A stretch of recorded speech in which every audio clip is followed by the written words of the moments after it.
making headlines tonight. The Prime Minister says government would like to see more US investment in the country, particularly in the field of infrastructure development. Widespread flooding and deadly lightning strikes as Cambodia hunkers down as the rainy season saves the worst for last. And Facebook is updating its status, preparing to announce a whole new name for the company next week. This is the Daily Roundup on the EAC News Channel. A very good evening to you. I'm Andrew Barnes-Roberts. Prime Minister Hun Sen has invited more investors to the country. With government's new investment law in place, he says it's time to promote the kingdom as an investment destination. On Tuesday, the Prime Minister met with the US ASEAN Business Council, saying he would welcome more investors from the United States. The kingdom's new investment law was signed by His Majesty King Norodom Sihamoni last Friday. EAC News reporter Rhea Soko has the story. The royal government says the new investment law is designed to create an open, transparent, predictable, and favorable legal framework for investors in the country. With 11 chapters and 42 articles, all guaranteed to protect investors with compensation if they are damaged by armed conflict or civil war, or the country is placed in a state of emergency.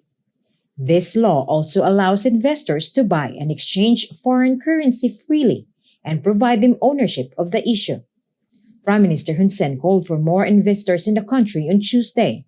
As Cambodia slowly reopens, he says it is the government's hope that more investors will come in, and he is eyeing more investment from the United States. On Wednesday, Minister of Public Works and Transport, Sun Chantol, asked U.S. companies to participate in the bidding process for infrastructure projects in the kingdom.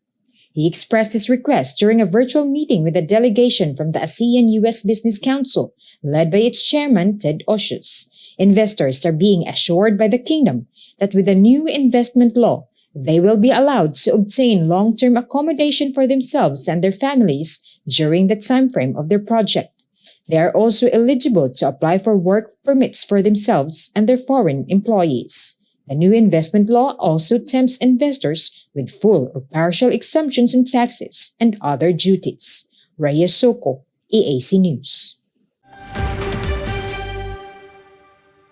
Prime Minister Hun Sen has confirmed to EAC News that a voice message of his being circulated widely by khmer media outlets on Wednesday afternoon, in which he is heard to say that weddings can go ahead in the country, is in fact an old message dating back to 18 November 2020.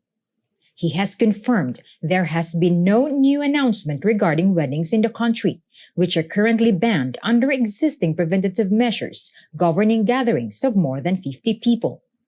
In a response to a question from EAC News regarding the voice message, the Prime Minister says there will be legal consequences for those who post such confusing information. The Prime Minister confirmed that the voice message dated back to last November when he announced an end to the 3rd of November community outbreak last year. Approved by Prime Minister Hun Sen back in March, the Siem Reap Tourism Development Master Plan for 2021 to 2035 has been officially launched by Finance Minister Un Phonmonirat. The master plan comes right after the government announced it was easing quarantine rules for foreign travellers, many of whom have Siem Reap's Angkor Wat on their itinerary. EAC News reporter Yuri Matosko has the story. The Tourism Development Master Plan proposes strategies to increase the tourism attractiveness of the whole of Siem Reap province, not just Angkor Wat and its temples. By promoting a variety of recreational activities, including cultural attractions and natural sites, the Ministry of Tourism hopes that the travelers will extend their stays in Siem Reap beyond the current average of 3 days. Terms such as clean, green, and smart tourism are the main strategic objectives of the master plan. New infrastructure can already be seen, with 38 roads being built on a $150 million budget. They will be completed before year-end. Another 9 kilometers of river are also being renovated in Siem Reap's downtown area. High-level tourists are the main focus of development to increase income by promoting luxury tourism. Ministry of Tourism Tongkon says the master plan is in alliance with sustainable development strategies and the promotion of tourism during and after the pandemic. It comes at an appropriate time, when the royal government has shortened quarantine periods. Since Monday, fully vaccinated tourists need to stay quarantined for only 7 days before traveling around the country. Business people and diplomats need quarantine for only 3 days. Officials hope the future guidelines will give Siem Reap global recognition for the conservation of its cultural and natural heritage. The royal government aims to have 10.9 million domestic tourists annually by 2035, in addition to 7.5 million international travelers. $6 billion from tourism is expected to be generated across Siem Reap, with up to 1 million directed jobs created. Yuri Matosko, EAC News. Cambodia's daily COVID-19 figures continue to fall. They did peak briefly after Pachum Ben at 272 last Wednesday, but have since come down sharply. On Thursday, the Health Ministry confirmed just 151 new COVID-19 cases by way of PCR tests. That number has not been that low since 113 cases were reported back on the 8th of April. 11 more deaths have been reported overnight, though. There have been 366 patients discharged in the past 24 hours, taking the number of active cases down to 2,585. The latest stats take the kingdom's total COVID-19 case count to 117,352. The death toll has reached 2,704. The number of patients treated successfully has climbed to 112,056. A fuel tanker unloading gasoline has sparked a huge fire in Battambang's Banan district. One warehouse and a 3-story home were razed by Wednesday's blaze. The tanker was busy transferring gasoline when tragedy struck. EAC News reporter Reo Soko has the details. The sound of the explosion ripped across Banan district's Chutiao village on Wednesday afternoon. It came from a gasoline tanker that was quickly consumed by the flames. It was transferring its cargo to a gasoline-filled warehouse when a spark ignited the fuel. The warehouse and a 3-story home attached to the rear all went up in flames. Residents came running to help along with the provincial firefighting team. It took 4 hours for the flames to be extinguished. One person has been injured and is recovering in the hospital. Raya Soko, EAC News. This week's weather is taking its toll on the kingdom as the annual rainy season stubbornly refuses to end. Widespread flooding has been reported in Oda Menchei, Bantia Menchei and Battambang, where a lightning strike killed 11 cows on Wednesday. Authorities are warning people that the heavy weather will be with us for at least the next 5 days.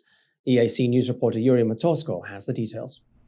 According to police, the cows were grazing when the lightning struck. They were all killed instantly. The cows were owned by the Mao family in Bang Ting village, in the district of Surag Sankai. They've told police they were shocked by the storm's intensity. Many lightning strikes have been recorded across the kingdom this rainy season. Just last week, a 14-year-old girl from Siem Reap was killed by lightning. Meanwhile, in Bantia Menchei, more than 100 families have been evacuated. The city of Poipet has been suffering with severe flooding for days now. This has resulted in the evacuation of 116 families, with water levels continuing to rise. Most of the affected families are along the Cambodian-Thailand border. Bantia Menchei Governor Ong Rek Trai has called on residents to be extra careful over the next few days, especially parents with young children. Yuri Matosko, EAC News.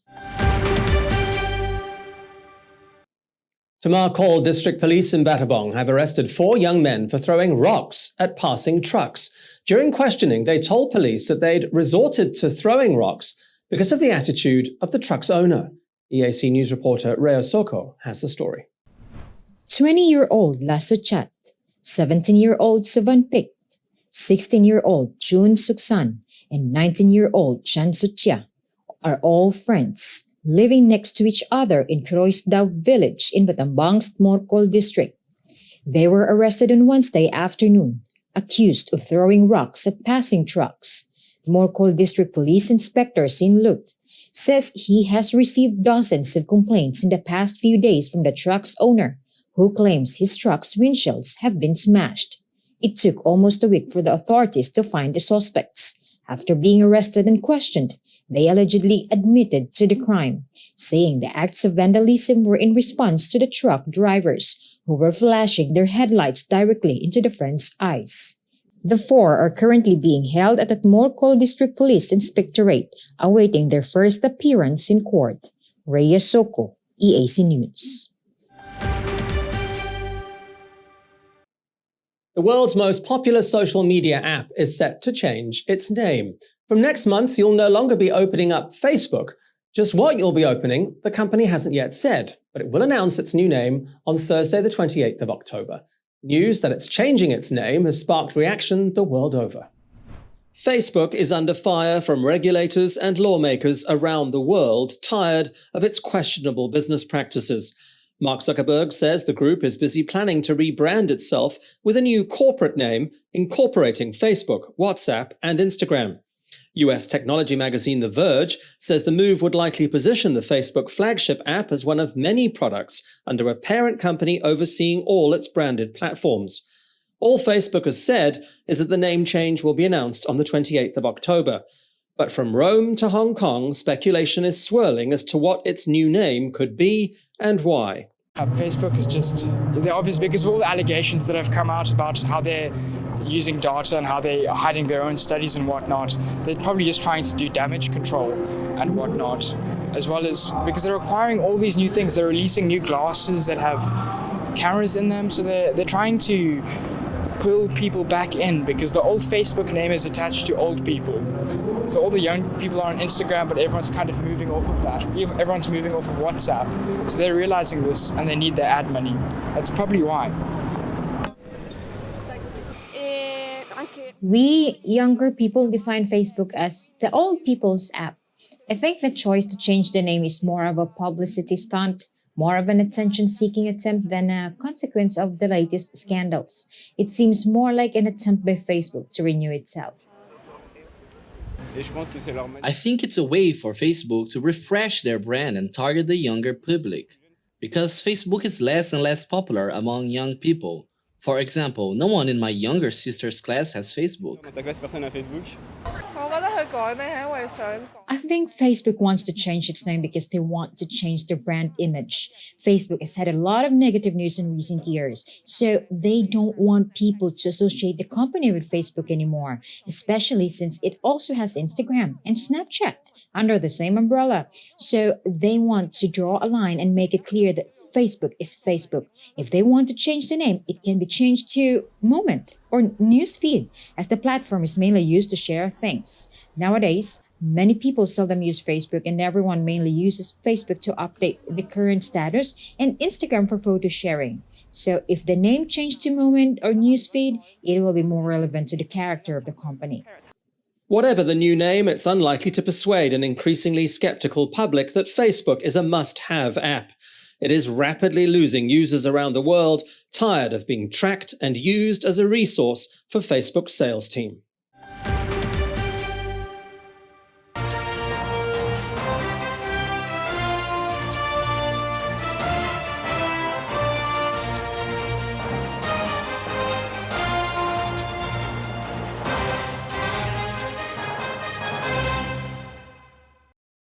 Now for a look at some other news making international headlines this Thursday, the 21st of October. Japan's Mount Eiso, a major tourist destination of the main southern islands of Kyushu, has erupted, with a massive column of grey smoke billowing to the sky. The smoke rose as high as 3.5 kilometers above the crater, with a deadly pyroclastic flow pouring 1.3 kilometers down the western slope of the mountain. Ash falls from the 1,592-meter volcano are expected to shower nearby towns. The Japan Meteorological Agency has raised the warning level for Mount Eiso to 3 on a scale of 5, warning hikers and residents to avoid it and steer clear of the threat of lava flows and falling rocks. There have been no immediate reports of casualties or damage to property. A fearful but stunning video, meanwhile, shows lava bubbling at the west vent at the Halimau crater on Wednesday at the summit of Mount Kilauea. It started erupting on 29th of September. All lava activity is confined within the Hawaii Volcanoes National Park. According to the U.S. Geological Service, gas emissions and seismic activity at the summit remain elevated. Hawaii Volcano Observatory field crews equipped with specialized safety gear are monitoring the eruption closely. The alert level for Hawaii's youngest and most active volcano is currently on what?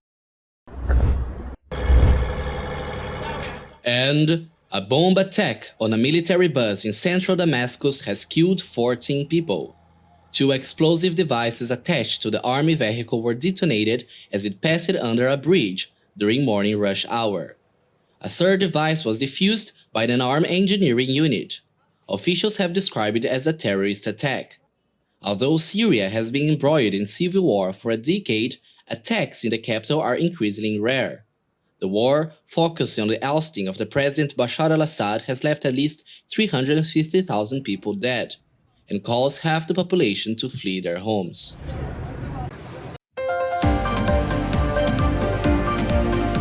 Stay with the Daily Roundup. Coming up after the break, a look at the day's sports news.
EAC News fully supports the Royal Government of Cambodia's preventative and administrative measures against COVID-19. But we need you to play your part in helping bring the 20 February community transmission event to an end. Wash your hands regularly, sanitize wherever possible. Keep an eye on your body temperature. Use the Stop COVID QR code and maintain a safe social distance. But above all, please, please, please, wear a mask. Only together can we beat COVID-19.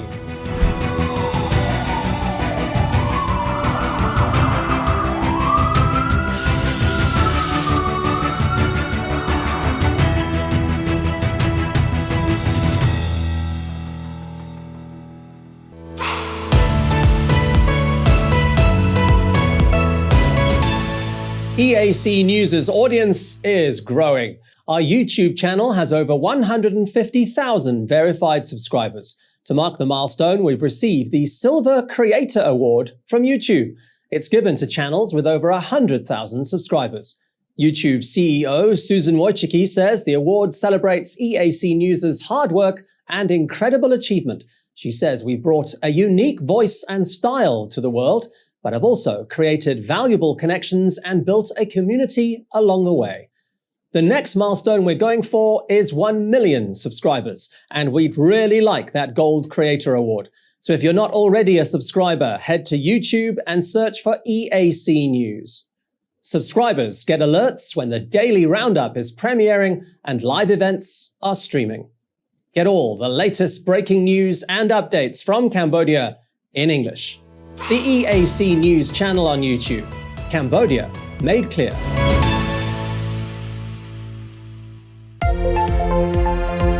If it's happening and you need to know about it, you'll get it all right here.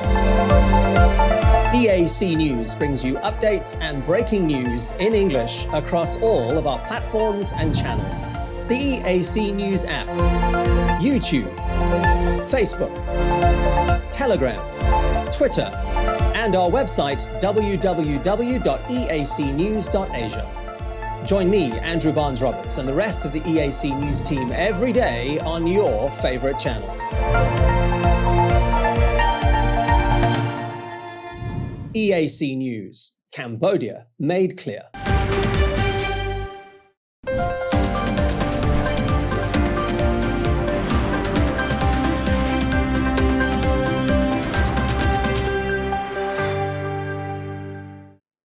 Manchester United manager Gunnar Solskjaer says Cristiano Ronaldo has answered many critics of his value to the team.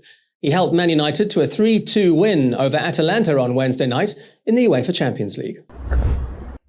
Ronaldo grabbed the 81st minute winner with a superbly executed header.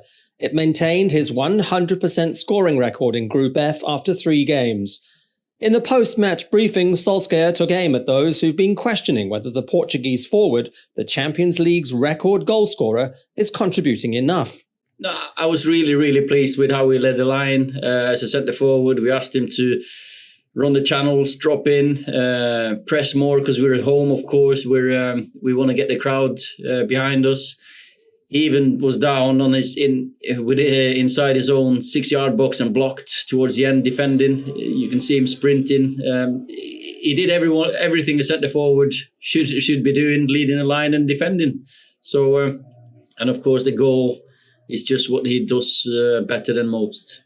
Ronaldo has scored 6 goals in 8 games for United in all competitions so far this season.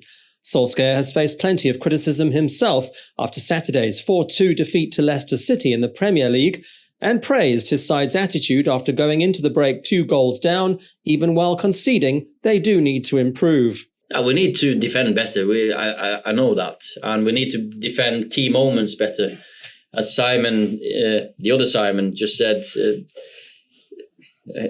it's perceived that we are so inconsistent in performance, general performance, when you concede easy goals. Today, another couple of easy goals, and that we need to eradicate that because we are playing against very good teams in the next few weeks. Manchester United stay top of Group F, 2 points clear of Atalanta, who are ahead of Villarreal in the group only thanks to goal difference. Young boys lie bottom of the group on 3 points after 3 matches. It might not be the biggest rugby-playing nation on earth, but it still wants to host both the men's and women's Rugby World Cups. Yep, the United States formally launched its bids on Wednesday. It wants the men's Rugby World Cup in either 2027 or 2031, and the women's Rugby World Cup in 2029. It's the first time a nation has bid on both the men's and women's Rugby World Cup at the same time. Typically American, you might think. But if the bid is successful, it would be the first time that a men's Rugby World Cup has been held in the Americas. The bid plan includes a number of US cities, including New York, Washington, Los Angeles, Orlando, Miami, Las Vegas, and Chicago. We all want this game to be where we all feel it deserves to be within the US landscape. And, you know, the knock-on effect of having events like Rugby World Cups in the US will give us the opportunity to get together, get behind it, and really show what we can do. The bid includes state-of-the-art, technologically advanced sporting venues like the Rose Bowl, Hard Rock Stadium in Miami, and Levi's Stadium in San Francisco. The bid group anticipates a projected 3.1 million fans attending a total of 48 matches. This part of the world has never hosted, North or South America has never hosted a Rugby World Cup. And if you look at the map, I think the time is now to at least be considered strongly. And I think the growth of the event has gotten to the point where it's a very attractive opportunity to host, and it's also a very attractive opportunity for World Rugby to go to another market like the United States, similar to Japan, which we trust, if done well and delivered properly and packaged the right way, could help boost not only rugby in the United States, but rugby globally. Australia is currently considered the front-runner to host the event in 2027. A final vote on site selection will take place at the World Rugby Governing Body in May 2022. Andreas Sierwald showed his world champion credentials at the Cape Epic on Wednesday, powering to an important Stage 3 win with teammate Martin Stoschek. The Canyon Northwave MTB pair remain in second overall, but they have cut the lead of 91 Songo Specialized's Matt Beers and Jordan Saru. The stage provided plenty of drama, with crashes and snap chains aplenty. Initial Stage 3 pace setters Phil Bass and Peter du Toit, who won the Dimension Data hotspot sprint on Tulbach's 300-year-old Church Street, were leading when they took a tumble. For much of the men's Stage 3 race, the leading teams remained together. Indeed, the real race would only start on the blockbuster Fantis Pass, arguably the toughest climb in the 2021 event. Canyon Northwave MTB made their move halfway up the climb, and it was only Trek Pirelli that could respond. Urs Huber and Simon Schneller of Bulls were able to finish third on the day, with Bulls' 2 Martin Frey and Simon Stiebjan riding home just ahead of the yellow jersey wearers Beers and Saru. Meanwhile, in the women's race, Sina Fry and Laura Stiger remain in overall control after another stage win. They finished the stage nearly 4 minutes ahead of their nearest rivals, Robin de Groot and Ariana Luthi of Salusmed, giving themselves a mammoth 11-minute lead in the women's race. Stage 4 of the ABSA Cape Epic will take the riders from Tulbach to a rearranged finish at Houdini Spa in the Slunghoek Valley. At 73 kilometers long, the ride might seem short, but it includes punchy climbs and rocky terrain. The Cape Epic ends on Sunday. All right, let's have a look at how the weather's starting to shape up ahead of the weekend.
And finally, Pope Francis is used to sharing the stage with world leaders, but it's not every day he gets completely upstaged by a 10-year-old boy.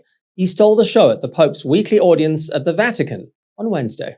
The Pope was addressing a crowd of several thousand at the Vatican's Paul VI Hall when a young boy suddenly approached him and demanded his attention.